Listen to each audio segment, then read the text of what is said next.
ابراهیم رئیسی قصد داشت رهبر شود و به همین دلیل کشته شد.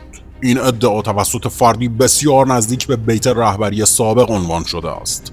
یک روحانی که سالهاست میکوشد عجیب و غیر عادی جلوه کند و حالا به نظر میرسد پس از 40 سال ابراز مواضع و سخنان عجیب و غریب بالاخره جلب توجه کرده و توانسته شهرتی برای خود دست و پا کند، آن هم در فضای آشفته سیاست و قدرت در ایران که مهمترین علت آن مرگ سید علی خامنه ای و به قدرت رسیدن یک رهبر نامرئی است که بسیاری حتی در زنده و یا هوشیار بودن او تردید دارند.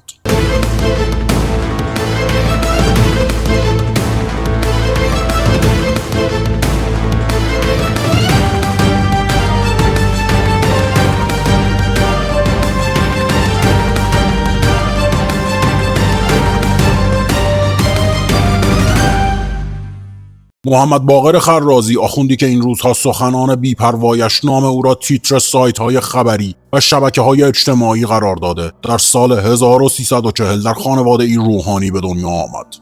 پدرش محسن خرازی از مدرسان با سابقه حوزه علمیه قم و نماینده تهران در دوره‌های دوم تا چهارم مجلس خبرگان رهبری بود.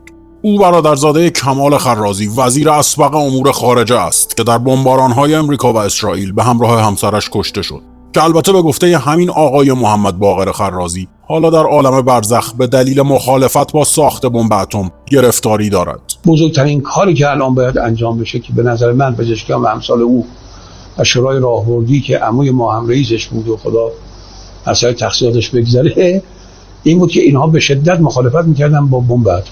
خیلی گرفتارن آقایونی که مخالفت کردن، برای اینکه از حیث کارشناسی حرفایی زدن، یا قیامت مسئولن. محمد باقر خرازی گفته است با اطلاع از عوالم پس از مرگ این سخن را میگوید. من در جریان هستم اون طرف آب رو، اون طرف عالم رو بعضی از اینا گرفتارن.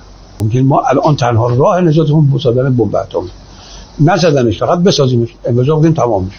قضیه ناتو تمام میشه، قضیه ناتوی عربی هم تمام خواهد شد، آمریکا هم از این منطقه خواهد رفت و اگر واقعا اون موشک‌های هایپرسونیک فضایی که ایران ساخته اینها اونها آماده باشه، ما به راحتی میتونیم انفجاری رو در دریای اطلس ایجاد بکنیم، در اقیانوس آرام ایجاد بکنیم، موجاش به آمریکا برسه. ما حداقل میتونیم بزنیم بگیم واقعا که این اومدیم جدی داریم میزنیم. تنها راه حلش ساختن و زدنه، نه اینکه بسازیم و بگیم آقا داریم، درد نمیخوره. بساز و بزن. اما علیرغم اینکه پدر و برادر و عموی محمد باقر خرازی از ابتدای انقلاب پست‌ها و عناوین گوناگون سیاسی داشتند، به نظر میرسد مهمترین دلیل نزدیکی او و خانواده‌اش به بیت رهبری تحت تأثیر یک نام دیگر است: سوسن خرازی. پیوند خانواده خرازی با خاندان خامنه ای از طریق سوسن خرازی، خواهر محمد باقر، شکل گرفته است. سوسن با مسعود خامنه ای، پسر سوم علی خامنه ای و برادر کوچکتر مجتبی خامنه ای، رهبر جدید جمهوری اسلامی، ازدواج کرده است.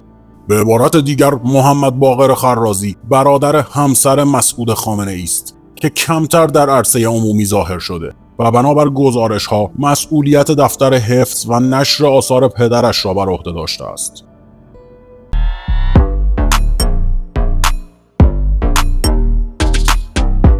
با پشتوانه این نسبت خانوادگی است که خرازی ادعا می‌کند نزدیک به 40 سال با مجتبی خامنه‌ای دوستی داشته و در جلسات خصوصی با او شرکت کرده است و حالا علنا مدعی است که از همه پشت پرده‌ها و رازهای نهان سیاست در ایران باخبر است.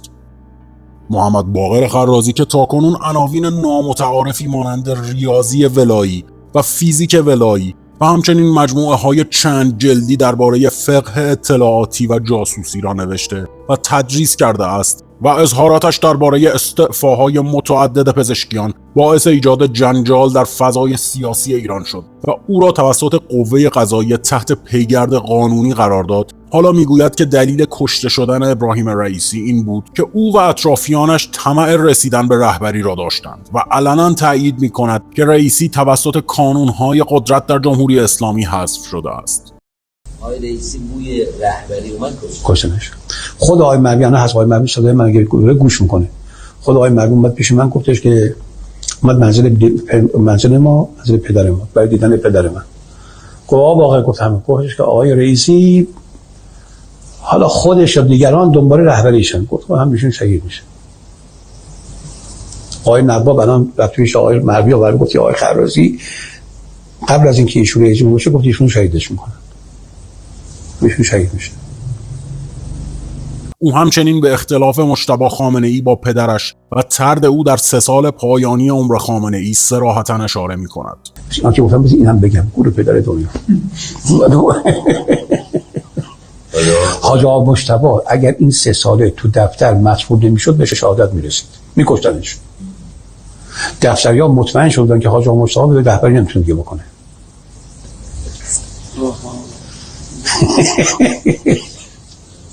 اینو برای اولین بار دارم میگم، تا رو به احدی نگفتم ولی گفتم که همه بدونن. حاج آقا مجتبی اگه تو این 3 ساله مطرود دفتر نبود، چون دیگه سال اصلا دیگه ایشون رفت کنار، چون این آقای حجازی و دیگران چنان سنگر رو بهشون حذف کردن که مجبور شد آقا بگه آقای حجازی همه کاره باشه، مجتبی تو دیگه دخالت نکن. بله. حتی شما فهمیدید که آقا گفتید که رهبری برای شما هم نیست.